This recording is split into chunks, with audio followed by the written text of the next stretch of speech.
आखिरकार मुझे बड़ी मेहनत के बाद एडसेंस अप्रूवल मिल गया, जो कि आप देख सकते हैं स्क्रीन पर। इसमें सबसे बड़ी बात यह है कि यह मुझे एक ही डोमेन पर सेकंड टाइम एडसेंस अप्रूवल मिला है। दोस्तों, एक बार मेरा इस वेबसाइट पर एडसेंस डिसेबल हो गया था और उसके बाद मैं भी बहुत ज्यादा टेंशन में आ गया था, क्योंकि मैंने YouTube पर बहुत सारे ऐसे वीडियो देखे थे जिनमें साफ तरीके से यह बोला गया था कि अगर आपका एडसेंस डिसेबल हो गया तो आपको उस डोमेन पर दोबारा से एडसेंस अप्रूवल नहीं मिलता। लेकिन दोस्तों, यह वीडियो आपको यह बता देगा कि आप सेकंड टाइम कैसे एडसेंस अप्रूवल ले सकते हैं। दोस्तों, इस वीडियो में मैं यूनिक जानकारी दूंगा जो कि आपको YouTube पर नहीं मिलेगी। एक ऐसी जानकारी जो एकदम हटके है। अगर आपका एडसेंस दोस्तों डिसेबल नहीं हुआ है, फिर भी आपके लिए ये वीडियो बहुत ही ज्यादा इंपॉर्टेंट है आपके भविष्य के लिए। अगर जिन लोगों का एडसेंस डिसेबल्ड हो गया है, उन लोगों के लिए भी ये वीडियो वरदान रहेगा और दोस्तों, आप आसानी से अपना एडसेंस अप्रूवल करा सकेंगे। ये वीडियो उन लोगों के लिए भी बहुत ही अच्छा रहेगा जो कि अपनी साइट पर एडसेंस अप्रूवल लेना चाहते हैं, लेकिन वे थक चुके हैं एडसेंस के लिए मैसेज भेज कर। लेकिन हर बार एडसेंस एक मैसेज भेजता है, you need to fix some issue. इस प्रकार से कुछ ना कुछ मैसेज हर बार भेजता रहता है। कई बार कई प्रकार की प्रॉब्लम्स एडसेंस बता देता है। कई बार तो दोस्तों पॉलिसी वायलेंस इस प्रकार से लिखकर एडसेंस आपके एडसेंस को कैंसिल कर देता है और आपको एडसेंस अप्रूवल नहीं देता है। लेकिन इन सभी चीजों से छुटकारा पाकर आप अपनी साइट पर आसानी से एडसेंस अप्रूवल ले सकते हैं, चाहे वह द्वारा क्यों ना हो। तो दोस्तों, जीमेल अकाउंट में एक और सबसे बड़ा लाइव प्रूफ दे दूं। वैसे बोला जाता है कि 24 घंटे के अंदर एडसेंस अप्रूवल मिल जाता है, लेकिन ऐसा नहीं होता कभी कभी। देखिए, 13 अप्रैल को मुझे फिर से दोस्तों एडसेंस ने बोला, you need to fix some issue before your site.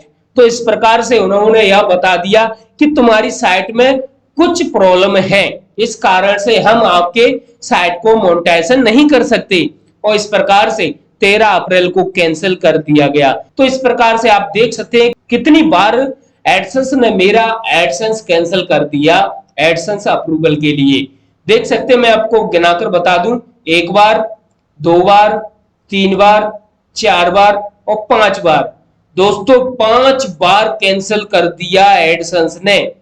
बहुत से जो नए लोग होते हैं जो ब्लॉगिंग की दुनिया में आते हैं, वे हार मान जाते हैं कि भाई एडसेंस अप्रूवल नहीं मिलता है। लेकिन मुझे पता था कि कुछ भी हो जाए एडसेंस अप्रूवल तो लेकर ही रहूंगा और दोस्तों वैसा ही हुआ। मुझे दोस्तों 19 जून 2022 को एडसेंस अप्रूवल मिल गया, जहां पर आप सबसे ऊपर वाला मैसेज देख सकते हैं जो कि साफ तरीके से लिखा है, your site is now ready to serve AdSense ads. दोस्तों, वीडियो को शुरू से अंत तक देखना। अगर आपने एक भी स्टेप छोड़ दिया या मैं जो बताने जा रहा हूं वह आपने दोस्तों स्किप कर दिया, तो दोस्तों आप समझ लेना कि आपने कोई इंपोर्टेंट लाइन छोड़ दी और जिसकी वजह से आपको एडसेंस अप्रूवल नहीं मिल रहा है। तो दोस्तों, वीडियो को शुरू से अंत तक देखना, एक एक बात को ध्यान से सुनना जो मैं बताता जाऊं। क्या आप भी लो वैल्यू कंटेंट के इस प्रकार के मैसेज से परेशान हो चुके हैं? तो बिल्कुल भी टेंशन मत करिए, क्योंकि यह वीडियो देखने के बाद आपको 99% एडसेंस अप्रूवल मिल जाएगा। अगर गूगल किसी कारण बस आपके एडसेंस अकाउंट को अप्रूवल करने से मना कर देता है, तो उसके बाद आपको क्या करना है वह भी सबसे इंपॉर्टेंट जानकारी आपको इसी वीडियो में मिलने वाली है। तो दोस्तों, वीडियो के एंड तक बने रहिए। हाँ, सबसे बड़ी इंपॉर्टेंट जानकारी, अगर आप हमारे चैनल पर पहली बार आए हो तो चैनल को सब्सक्राइब, बेल आइकन को जरूर दबा देना ताकि आने वाली वीडियो के अपडेट्स आपको मिलते रहें। तो चलते हैं हम अपने टॉपिक पर। तो दोस्तों, मैं आप लोगों को बता दूं, अगर आपका एडसेंस डिसेबल्ड हो गया है तो आप फिर से अपने ब्लॉग या अपनी साइट पर किस प्रकार से एडसेंस अप्रूवल ले सकते हैं। तो दोस्तों, सबसे पहले अपनी साइट में से एडसेंस के जितने भी कोड लगे हुए हैं उन सभी कोड्स को हटाना होगा, क्योंकि दोस्तों अब वह एडसेंस डिसेबल्ड हो चुका है। अब उन कोड से क्या फायदा? तो सबसे पहले आपको ads.txt फाइल को हटाना पड़ेगा। दूसरी बात, आपको जो एडसेंस के द्वारा हेडर में लगाने के लिए कोड दिया गया था उसे भी हटाना होगा। और आपने जहां जहां एडसेंस के कोड लगाए थे एड्स के लिए, चाहे वह कंटेंट में कहीं पर भी हो, आपके हेडर में, फुटर में या आपके आर्टिकल में, उन सभी कोड्स को आप हटा दो जो कि एडसेंस की तरफ से दिए गए थे और आपने अपनी वेबसाइट में लगाए थे। यानी कि दोस्तों जो एडसेंस डिसेबल्ड हो गया है उसकी किसी भी प्रकार की जानकारी आपकी साइट में नहीं रहना चाहिए। यह सबसे बड़ा काम आपको करना होगा। 3 तरह की जानकारी रहती है, एक एडसेंस के ऐड, दूसरा ऐड टीएसटी कोड और तीसरा है हेडर कोड जो कि एडसेंस के द्वारा सबसे पहले दिया जाता है। इन तीनों चीजों को आप अपनी साइट में से बिल्कुल हटा दो। यह सबसे बड़ा काम करने के बाद आपको दूसरा सबसे बड़ा काम क्या करना है वह भी मैं अभी बताने वाला हूं। दूसरी सबसे बड़ी इंपॉर्टेंट जानकारी, अगर आपका एडसेंस डिसेबल्ड हो गया है और आप फिर से एडसेंस लेना चाहते हैं तो दूसरी सबसे बड़ी जानकारी ये है कि आपको अपनी साइट का डिजाइन चेंज करना होगा। हाँ दोस्तों, अपनी साइट का डिजाइन एकदम यूनिक बनाना होगा। ऐसा मत करना कि पहले जो डिजाइन था वैसा ही आप डिजाइन बना दो। नहीं दोस्तों, लगभग अब 50% डिजाइन तो चेंज करना होगा। हालांकि मानता हूं मेनू बार और फुटर बार जो होता है वह तो सेम ही रहता है, बस कलर चेंज हो जाते हैं, लेकिन पिछले वाले से कुछ अलग कलर रखना इस बार और अपनी साइट का डिजाइन चेंज कर देना। और इस प्रकार से दोस्तों आपकी साइट एकदम यूनिक और हटके दिखने लगेगी। कोई यह भी नहीं पहचान सकेगा कि यह पिछले वाली साइट है, सिर्फ वह डोमेन से ही पहचान सकेगा। यह सबसे बड़ी इंपॉर्टेंट जानकारी। तीसरी जो सबसे बड़ी जानकारी देने जा रहा हूं दोस्तों वह सबसे इंपॉर्टेंट जानकारी है। अब यह सब काम हो जाने के बाद, सब यानी आपको एडसेंस के कोड वगैरह हटाने हैं, दूसरी आपको अपनी साइट का डिजाइन चेंज करना है। ये 2 काम करने के बाद आप द्वारा से एडसेंस अप्रूवल लेने के लिए तैयार हैं। लेकिन अभी वीडियो को छोड़कर मत जाना, क्योंकि अगर ये वीडियो आपने अभी छोड़ दिया तो समझ लेना आपने बहुत बड़ी गलती कर दी। दोस्तों आपको जो मैं बताने वाला हूं वीडियो के एंड तक दोस्तों, वह जानकारी जानने के बाद आपको यह यकीन हो जाएगा कि यह जानकारी और किसी ने नहीं दी, क्योंकि मैंने यह खुद प्रैक्टिकल किया है, तब जाकर आपको यह जानकारी बता रहा हूं। अब दोस्तों यह सब कुछ करने के बाद आपकी साइट एडसेंस अप्रूवल के लिए तैयार हो रही है। आपको इसके लिए एक नया एडसेंस अकाउंट बनाना होगा और उसके लिए आपको क्या करना है, एक फ्रेश नंबर से, हाँ दोस्तों एक फ्रेश नंबर होना चाहिए, ऐसा नहीं कि पहले नंबर जो लगा था उसी नंबर को आप फिर से लगा दो। नहीं, चाहे आपको एक नई सिम क्यों ना खरीदनी पड़े, उसके लिए आपको सिम खरीद लेना चाहिए, या आपके परिवार में किसी और के जो सिम नंबर है जिस पर कभी भी एडसेंस अकाउंट नहीं बना उसके नाम से भी बना सकते हैं, लेकिन वह आपकी फैमिली मेंबर ही होना चाहिए। अगर ऐसा फैमिली मेंबर कोई नहीं है तो आप एक नई सिम खरीद कर एक फ्रेश नंबर से एक फ्रेश जीमेल अकाउंट बनाइए। जीमेल अकाउंट बनाने के बाद एक फ्रेश नाम से, हाँ दोस्तों यूनिक नाम होना चाहिए, वह आपकी फैमिली मेंबर का कोई भी हो, जिस नाम से पहले एडसेंस अकाउंट नहीं बना हो, आप उसी नाम से मत बना देना जिससे एडसेंस डिसेबल्ड हो चुका है। आपकी फैमिली में से कोई भी हो सकता है जिसका एडसेंस अकाउंट पहले ना बना हो, उसके नाम पर आपको एडसेंस अकाउंट बनाना है। तो दोस्तों ये 3 बातें ध्यान रखनी है एडसेंस के लिए मैसेज भेजने से पहले, और इस प्रकार से 3 काम हो जाने के बाद आपको एडसेंस के लिए अप्लाई करना होगा। दोस्तों आप यह भी कर सकते हैं कि अपना एड्रेस भी चेंज कर सकते हैं। मुझे पता है हर इस दुनिया में बहुत से ऐसे लोग हैं, बहुत से क्या सभी लोग ऐसे हैं जिनके 2 एड्रेस तो ऐसे होते हैं, चाहे उसके गांव का हो चाहे कहीं का हो। और दोस्तों इस प्रकार से वह दूसरे एड्रेस पर भी या अपने दोस्त के घर पर भी उस एडसेंस पिन को मंगा सकता है। और इस प्रकार से आपको ये 4 काम करने हैं। 4 काम बहुत से लोग तो भूल चुके होंगे। 4 काम कौन से हैं? एक फ्रेश सिम कार्ड लेना है, फ्रेश नंबर लेना है। दूसरा, एक फ्रेश जीमेल अकाउंट बनानी है। तीसरा, एक फ्रेश नाम लेना है जिसके नाम पर एडसेंस बनेगा। चौथा, आप अपने एड्रेस में चेंजिंग करना, चाहे आपका खुद का वही एड्रेस हो उसमें थोड़ा सा चेंजिंग जरूर करना। और इस प्रकार से इन 4 बातों का ध्यान रखना है और फिर आपको एडसेंस के लिए अप्लाई कर देना है। और अप्लाई करने के बाद आपको अच्छे तरीके से हेडर कोड अपनी वेबसाइट में हेडर में लगाना है और फिर दोस्तों आपको वेट करना है।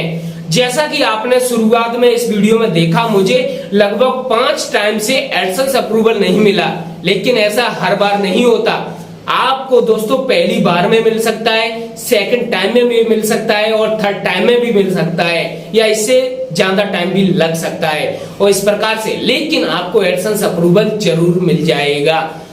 तो दोस्तों यह जानकारी अभी खत्म नहीं होती और आप इस वीडियो को अभी छोड़कर मत जाना कि बहुत से लोग सोचने लगे भाई अब तो जानकारी हाथ मिल गई, अब आएगा मजा। लेकिन दोस्तों अधूरी जानकारी आपके लिए घातक हो सकती है।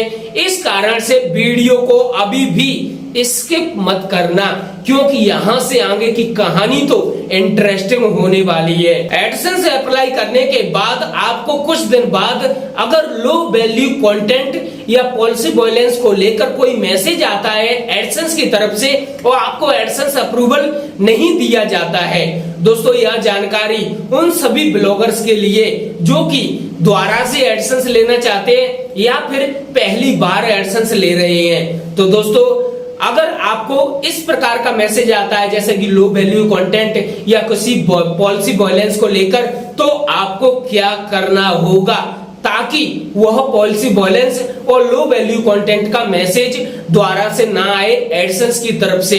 इसके लिए आपको अपनी साइट में कम से कम 2 आर्टिकल लिखने होंगे यूनिक, अच्छे, वो भी 1500 वर्ड के। हाँ दोस्तों 1500 वर्ड के 2 आर्टिकल लिखने होंगे, वो भी अच्छे से, और वह अपनी वेबसाइट में अपलोड करने होंगे। और उसके बाद आपको अपनी प्राइवेसी पॉलिसी, जो पेज बने हैं जो कि आपने फुटर में लगाए हैं या हेडर में लगाए हैं, कहीं भी लगाए हैं, जो पेज आपने बनाए हैं जैसे कि contact us, about us, privacy policy और डिस्क्लेमर या टर्म एंड कंडीशन, इस प्रकार से जो पेज बनाए हैं आपने, मुझे पता है बहुत से लोग जो कि YouTube पर वीडियो देखकर और इन पेजेज को दोस्तों गूगल पर कई साइटें बनी हुई हैं जो कि जनरेट करती हैं इन पेजों को, और सेम टू सेम हर व्यक्ति को सेम टू सेम एक ही तरह के पेज चिपका देती है और सिर्फ साइट का नाम चेंज हो जाता है। लेकिन दोस्तों यह भी एक कॉपी है। हाँ दोस्तों